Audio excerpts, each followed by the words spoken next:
Hello friends, today is the presentation of SHT. My topic is effect of Nazi policies on German society and European politics. तो जो Nazi में Hitler था यानी कि German का जो एक तरीके से लीडर था जो बनना चाहता था वर्ल्ड का लीडर, उसके बारे में उसने क्या क्या इफेक्ट्स डाले हमारे जर्मन के ऊपर। तो सबसे पहले टोटलिटेरियन कंट्रोल यानी कि मैनिपुलेशन। उसने मेनली सब बंदों को इस तरीके से मैनिपुलेट किया कि वही एक लीडर है, वो सबसे बेस्ट है, उसी को साथ दो और उसी को पावरफुल बनाओ। उसने मेनली सबसे ज्यादा फोकस किया था कि उस लोगों के अच्छी निगाहों में आना, यानी बहुत अच्छा है वो इस टाइप का दिखाना। अब जैसे कि जब वर्ल्ड वॉर हुई थी तो उसने काफी वर्ल्ड वॉर होने के बाद जो जर्मन की हालात थे वो बहुत बिगड़ चुके थे, तो उसने कुछ ऐसे काम किए जिससे वो जर्मन वाले लोगों की अच्छी निगाहों में आया। जैसे कि उसने कई जगहों को रिकंस्ट्रक्ट करा और थोड़े से ऐसे काम करे जैसे कि हॉस्पिटल्स टाइप बनवाना, जिससे थोड़ा वो और आगे आया।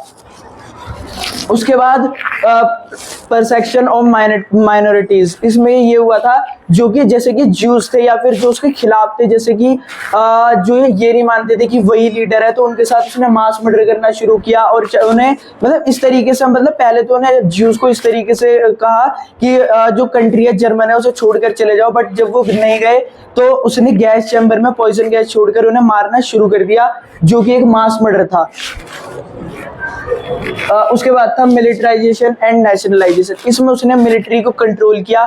उसमें ये कहा कि जो मिलिट्री है उसके सारा काम करना पड़ेगा खुद।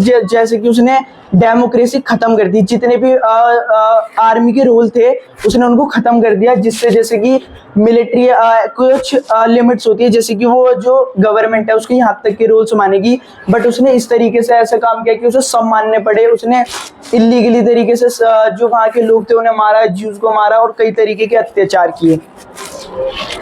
इकोनॉमिक चेंजेस, जब हिटलर लीडर बना था जर्मन का, तो उसने कुछ इस तरीके से काम किया था कि जो इकोनॉमिक थी उसमें कुछ ऐसे चेंज लाए कि उसने जर्मन को एक सुपर पावर में भी बदल दिया और काफी ताकतवर किया। बट उसी के साथ उसमें कुछ इस तरीके की प्रॉब्लम्स आई। जब उसने वर्ल्ड वॉर छेड़ी तो काफी हद तक वो अच्छा था, जीत भी रहा था, बट उसने जब इस तरीके से फाइट की कि यूएस उसके खिलाफ हो गई, तो वो उसमें अपने जो लड़ाई थी उसको हार गया।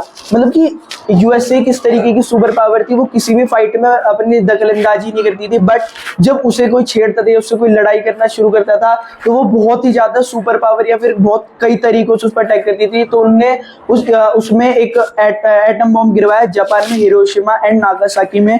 जो हिरोशिमा गिरा था उसका नाम था फैट मैन और जो नागासाकी में गिरा था उसका नाम था लिटिल बॉय। तो उसकी वजह से काफी इकोनॉमिक चेंजेस आए, जिसमें हिटलर ने सुसाइड कर इस वॉर को खत्म किया।